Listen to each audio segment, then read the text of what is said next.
ओम वासुदेवाय नमः। आप सभी का मेरे YouTube चैनल पर स्वागत है।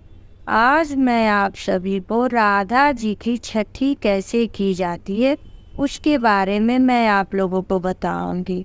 राधा जी की छठी 27 सितंबर दिन बुधवार को हम लोग मनाएंगे।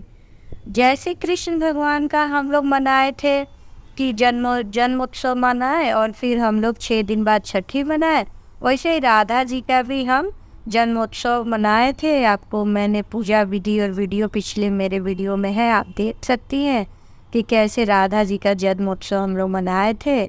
उसी तरह उसकी व्रत की कथा सुने थे, वैसे ही उससे 6 दिन बाद 27 सितंबर को हम लोग उनकी छठी मनाएंगे। बहुत जगह क्या होता है कि लड़कियों के लोग छठी नहीं मनाते हैं, ये बिल्कुल गलत बात है। जैसे पुत्र का हम छठी मनाते हैं, अपने घर पुत्री होती है वैसे ही छठी मनाते हैं, तो वैसे ही हमें राधा जी की भी छठी धूमधाम से अपने सामर्थ्य के अनुसार अच्छे से मनानी चाहिए। राधा छठी के दिन हम लोग का राधा जी के उस दिन हमें उनको, अगर आप तस्वीर आपके पास है तो पहले 4 बजे के बाद हम करें, चौकी साफ कर ले, उस पे भगवान की तस्वीर जो रखी है उसको दुर्वा से हम जल छिड़काव करेंगे। गणपति जी तो स्थापित करते ही हैं कोई पूजा में, पहले उनको जल छिड़केंगे, फिर माता जी पर जल छिड़केंगे।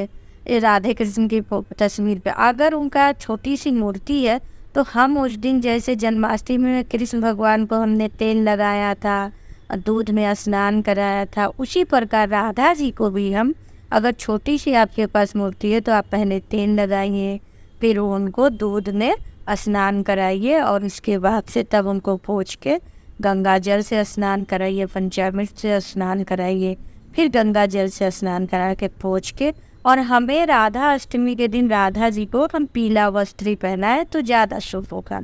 इस तरह से हम तैयार कर सकते हैं।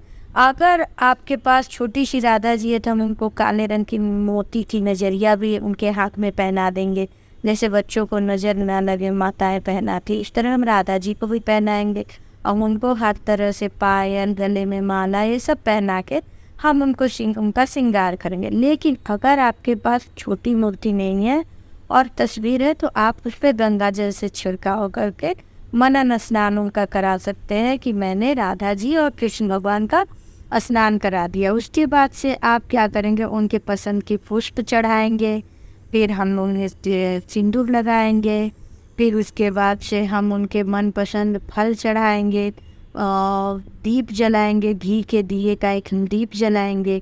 उसके बाद से हम उनका फल मिठाई सब चढ़ाने के बाद छठी के दिन किसी की भी छठी हो, कढ़ी चावल तो बिल्कुल बनना ही चाहिए। कढ़ी चावल बनाएंगे, खीर बनाएंगे, पूरी बनाएंगे और अरवी का सब्जी जरूर बनाएंगे, क्योंकि राधा रानी को अरवी और दही दोनों पसंद है। जैसे कृष्ण भगवान को माखन पसंद है, वैसे राधा जी को अरवी और दही पसंद, तो उसमें अरवी का सब्जी जरूर रखेंगे, दही भी रखेंगे। उसके बाद से आप अपने सामर्थ्य के अनुसार 56 भोग बना सकते हैं। इसमें कोई ये नहीं है कि हाँ छठी के दिन आप कुछ कर, आप उनको जितना चाहे उतना सजा सकते हैं, जितना चाहे भोग लगा सकते हैं धूमधाम से। आप अपने अड़ोसी पड़ोसी को भी छठी के समय बुला सकते हैं, और जो हमारे माताएं बहनें वो बैठ के सोहर गाती हैं, सोहर आप गवा सकती है। गाँव में होता है, बहुत लोग नहीं जानते हैं, उनके छठी के दिन सोहर गाया जाता है हम लोग तक।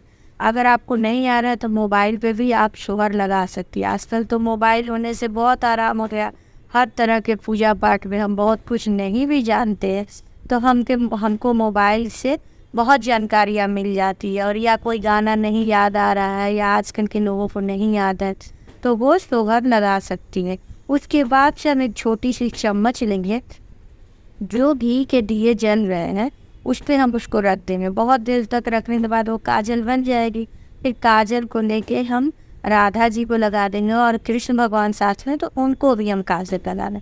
फिर उनको नज़र ना लगे इसलिए हाथ पैर में भी उनको हम लगा देंगे। अगर मूर्ति आपके पास छोटी मूर्ति है तो कान के पीछे उनके लगा देंगे। जैसे हम अपने बच्चों को काजल लगाते हैं ना कि किसी की नज़र ना लगे, वैसे ही हम काजल ज़रूर लगाएंगे।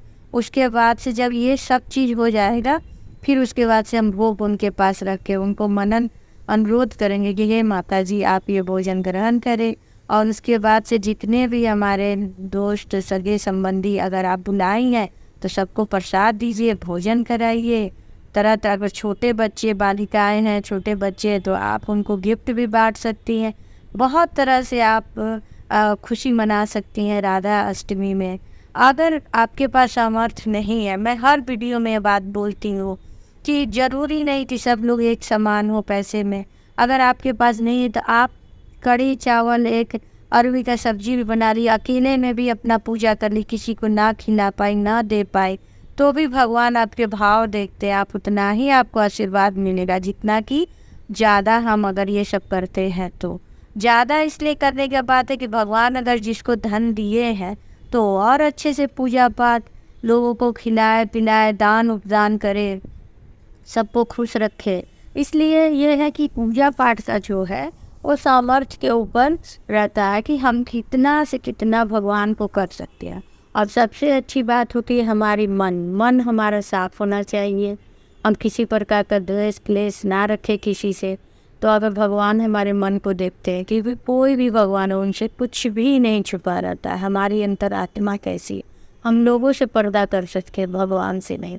तो इसलिए ऐसे ही आप राधा अष्टमी की राधा जी की आप छठी मनाइए। मैंने एक सरल विधि आपको बताई है कि इस तरह से आप राधा जी की छठी मना सकते हैं। ओम वासुदेवाय नमः।